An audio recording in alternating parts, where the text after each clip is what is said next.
Following program is rated TVMA for mature audiences only. I tried to tell them not to curse, but it happens. I don't ever slow up, no I don't take shit. I got no love for the fakeness. If you wanna play tough and wanna hate this, I'll always show up. I don't ever slow up, no I don't take shit. I got no love for the fakeness. If you wanna play tough and wanna hate this, I'll always show up and make a statement. I don't ever slow up, no I don't take shit. I got no love for the fakeness. If you wanna play tough and wanna hate this, I'll always show up and make a statement. Everything I do so instinctive and so passionate. Every word I move so descriptive like an adjective. I got a vendetta against people who patented being negative when you should be getting after it. I got facts over tracks, this and that spit. Welcome back, it's your guy Dan the Statement, and this is your Monday Night Raw review for May the 12th, 2025. I was not happy with Backlash. Raw, I was fucking happy about this. This night was all about stories. And just continuing on stories, building.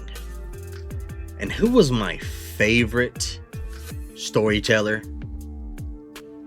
CM Punk. And that's who we started out the night with. He did his old grandpa Phil spill of, I pissed a lot of people off, but I'm more pissed about myself. I take up for my friends. I get stabbed in the back. I get stabbed in the front. They're basically boohoo Phil. Then Paul Heyman hits. They go back and forth. Go back and watch it. It's nothing epic to talk about. Anytime that Paul or Phil's on the mic, it's a good night, in my opinion. Then Seth's music hit, and Punk, in the middle of it, goes, "That's all you are, kid. A song. That's all they know." Pause. That's not true. Seth Rollins is a great fucking wrestler, but he's not my favorite. Unpause. Basically, Seth says, "Just when I thought I hate you, I didn't think I could hate you anymore. And then you talk. I'm not going to let you be a martyr. You're a piece of shit. But you know what? I can make you a martyr." Looks over at Braun Breaker, tattoos on the chest, and here comes Braun. And Phil goes, "Oh, it's all bark. You gonna finally bite?" And him and Braun go at it. Seth gets in the ring. They go at it. It's a 2-on-1. Then, no music. Here comes Sami Zayn from the crowd. He gets in on the action. The two men, Seth and Braun, overpower him. So Punk's already down. Seth's down. They keep going back and forth. And then finally, Jey Uso runs into the ring. No title, no shirt. He just comes in, super kicks Seth. They go to fight. All of a sudden, Sami and Punk are both out of the ring. Jay's getting the bunt of it. And here comes Sami and Punk with chairs. Of course, Seth and them retreat. We end the segment. That was a great way to start this off. And then we find out that they go to a small little video package that we are getting on Saturday Night Main Event. We're getting Jey Uso versus Logan Paul. But we're also getting Seth freaking Rollins, Braun Breaker, War Dog, versus Sami Zayn and CM Punk in a tag match. I am not happy with Saturday Night Main Events. The last two, I'm lowering my expectations because I've been disappointed twice already. We'll see how it goes. We'll do what we got to do. This was a very story-centric show tonight. Our first match of the night was Penta versus Gable. Chad Gable wrestled as Chad Gable against Penta, and he lost. It was a decent match, got a good amount of time, and both guys got their stuff in. He even says, he goes, "Lucha Libre sucks." It was pretty funny. You go to the back, you got a Judgment Day thing. Carlito's trying to hit on Raquel. Dom doesn't understand time zones for reasons, and he thinks Finn was hesitant in his match last week. Finn basically says, "I'm handling AJ for you tonight. I got you, brother." As Jay was walking from the back to go out to the crowd, in the background you see Finn Balor talking to Roxanne Perez. That's twice in a row for each Monday. It's twice now. But remember, WWE never shows you something unless it's important. Just saying. Next, we got New Day hits. And I love Xavier Woods' new look. It's half Mr. T, half Razor Ramon. It looks cool as shit. And honestly, I love their intro. I love the heel work they're doing. What I don't love is these motherfuckers going on commentary, which they did tonight, and they don't shut the fuck up. I know they're heels, but I have to mute the damn TV when they're on commentary because I don't know what's going on in the match. They're very distracting, and I get it. That's by design. I'm not a fan. I love the New Day, but shut the fuck up. Eat a dick. So we got the War Raiders versus American Made. It was an match. It didn't mean anything. We got a little A-Town Down interview in the back. You had basically Grayson Waller saying, he was sorry about Austin Theory and all that. He goes, but don't worry, I'm gonna make it up to you. I got you a match coming up next week. He goes, no, don't bother. Austin Theory goes, I went and talked to Nick Aldis myself, and guess what? I got you a match next week against Sheamus. They're teasing this breakup. I want Austin Theory to break away from Grayson Waller. I'm not a fan of Grayson Waller. He's great on the mic. I'm not a fan of his work in the ring. Austin Theory needs to get a little bit better with his promo, but his actual in-ring work, I'm fine with him. He has no problems with me. And let me tell you this. Jay can't get a fucking break, bro. They let this man come down. He comes down to the ring, and he's doing the Cena, the Rey Mysterio, the Cody role right now with all the kids. And honestly, I like it. It fits his personality right now. He is a super red hot babyface. He is what the WWE have manufactured him to be, and that is a fan favorite. And he is. He got over on himself by himself, but by design. So he picks up a kid. They doing the yeet. He hanging out with everybody. Comes down. And let me tell you, I've been hating on the world belt. I love that belt. And I was like, man, I wish they'd just paint the glow behind it blue to match his side plates. They did it for the Intercontinental, and he's the one that made it happen. Can we make that happen here? But I will say this. That belt is sexy as hell. It's black and gold. Just saying. But I do like Jay's side plates. It brings a little color, a little flair. And the belt looks damn good on Jay. I'm just fucking saying. But this man can't take a break. He's got Seth Rollins coming after his title. He's got a match with Logan Paul. And then during his promo, here comes Gunther. Gunther says that he's already talked to Pierce. Whoever's the winner of Saturday night's main event, Jay versus Logan Paul, he's got the winner. He goes, but it doesn't matter. He said Jay looks like a duck out of water with that title. He's very not confident. He doesn't know himself. And that's when Jay pulls a fucking ace out for a four of a kind, buddy. This guy goes on a great promo. And you felt the emotion. And to now I'm like, okay, I have no problem with Jay acting like a tough guy because he looked tough. Gunther laughed. Walked out. He looks good as champion. I like it. They went over the death of Sabu. Rest in peace. Next we got Jay was walking in the back talking to Pierce. And then other things happened. We'll go over that in a second. We got AJ Styles versus Finn Balor. And let me tell you this shit.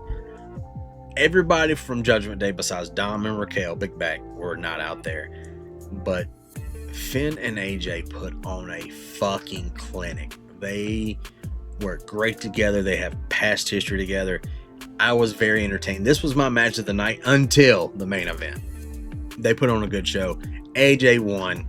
Penta came out, got his little revenge on... Yeah, he got his little revenge on Judgment Day. Helping AJ out. AJ, he got the win. And it's about damn time. He's been taking too many L's. Too many L's. The only thing I was disappointed about the show was no Karrion Kross. I'm a high advocate for Karrion Kross right now. I loved, if you need to, go to look at his documentary that he put out himself called Killer. It's on YouTube. It's on his YouTube channel. It was very well put together, and it makes you understand him a little bit. He is the Mr. Sinister of the WWE. This guy is a chaos, and I love it. And I hope that they push this man to the moon. He deserves it. He's a great character, and I hope that the fans that he's organically getting over with, the WWE takes notice and they allow him to feed off of that, and then strap a rocket to this guy's ass and let him go to the moon, because he is a great talent. If you don't know about it, go look at Killer Kross in TNA. This man is great. He was great in NXT Black and Gold when he shaved his head, but when he was in TNA as Killer Kross, some of his best work.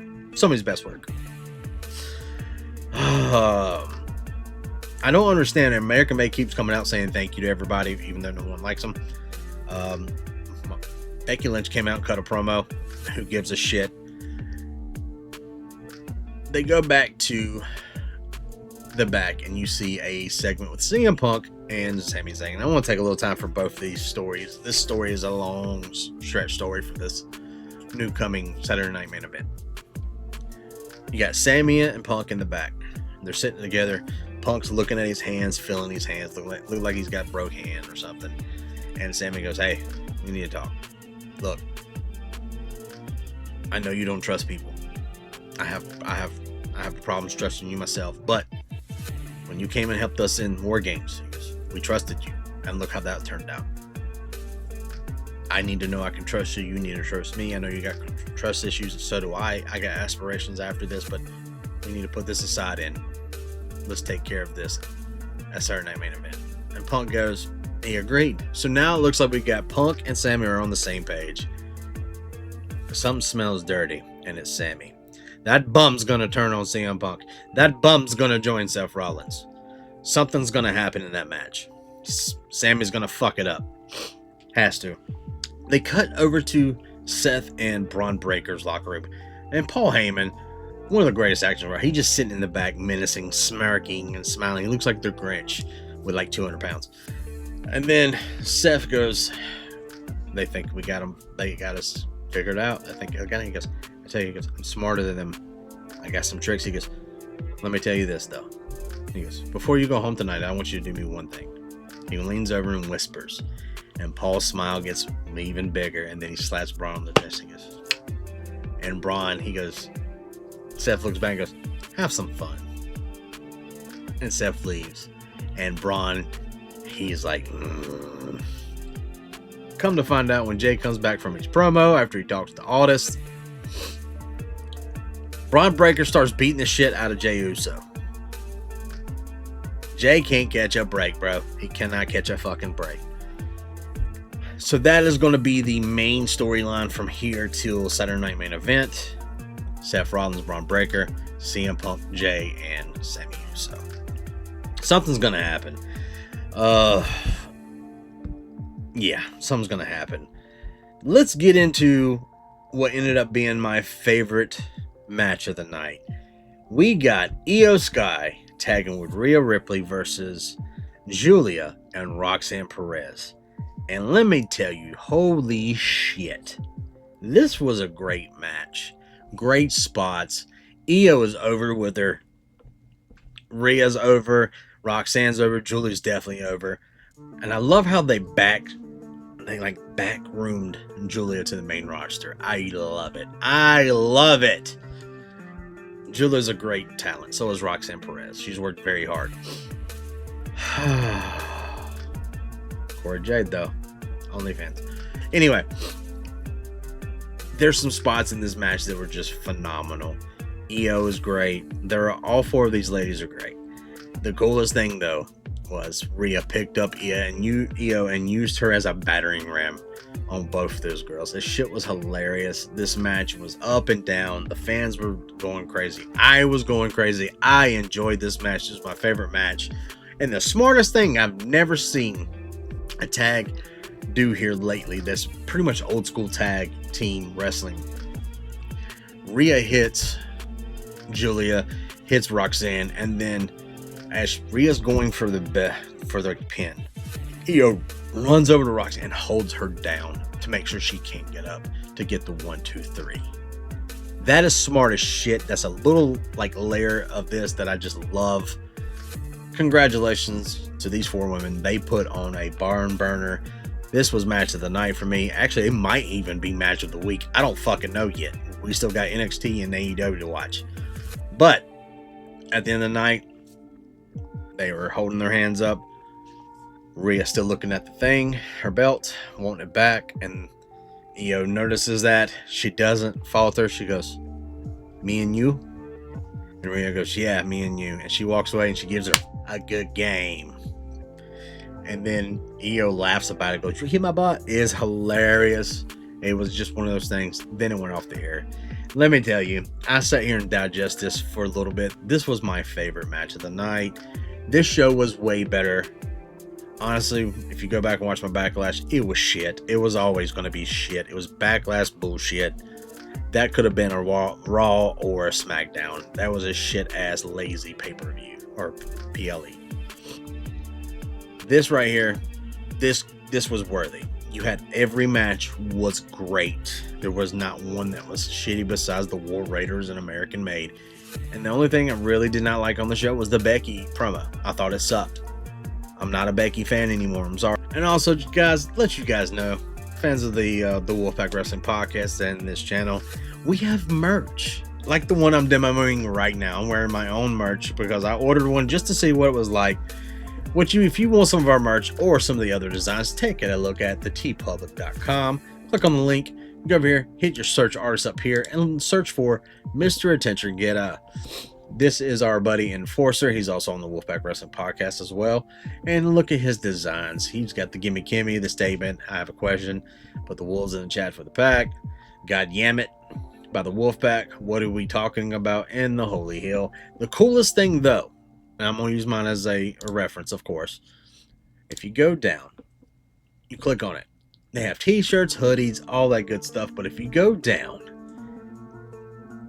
they have more product. And you can look at it. They have a Adult Apparel, Kills Apparel, accessories, and home goods. The home goods is layers. You get wall art. You have a bag. You have pillows. The accessory phone cases, magnets, stickers, everything.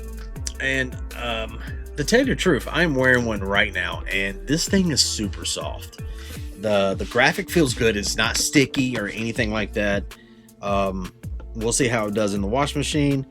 I will say this, it comes a little big. So I'm wearing a large, and it feels like a 3X to me. I guarantee you when I put it in the dryer, it's probably gonna come down to like a medium, like a medium, and it'll still fit. But it's super soft. They're warm. This is the original hoodie. It's got the pockets in the front, the drawstrings, nice hood. I enjoy it. Go check it out. And not only that, you can also look on this page. They have so many designs that you can go and look at other artists. They have some great artists on here, some creators that are they do phenomenal artwork. And the ordering was super simple. I made an order. I paid for the shipping. It was here within 5 days, guys. 5 days. Not bad at all. Not bad. And they're very low end price. It's not bad. And we'll just see how it does. I'll keep you updated. But as always, guys, thank you for coming and watching the podcast on Thursdays, and always checking out our live reaction to the PLE's pay-per-views. And as far as looking at this video, I appreciate every single one of you. The subscribes are going up, the likes and comments are going up. I appreciate you guys. Check out our social medias on down and click in the below. And as always, be good people, and we will see you Thursday. Peace. I can't contain it, I'm coming out with a statement. You really changed, man, all your music and arrangement. You don't know shit, shut your mouth, you can save it. I'm the same dude that got his come up from the basement. 100 songs, 100 weeks, didn't change it. Experiments, development, intelligence, and patience. I'll do it all again, cause I never feel complacent. Let's keep the good vibes, positivity's contagious. I'm never looking back, cause I made a life that's passionate. A college graduate suppressing all his talents, yeah. He found